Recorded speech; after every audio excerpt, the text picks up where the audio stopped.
मरे घर पनिया पिलाई दे है जान गे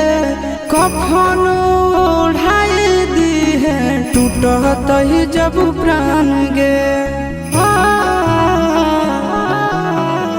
मरे घर पनिया पिलाई दे है जान गे कफन ओढ़ाई दी है टूटत ही जब प्राण गे हगे हमारा से तोरा जाती प्यार होता भेंट सक छात कर लगे हगे सोनाया गावा हो भरती पा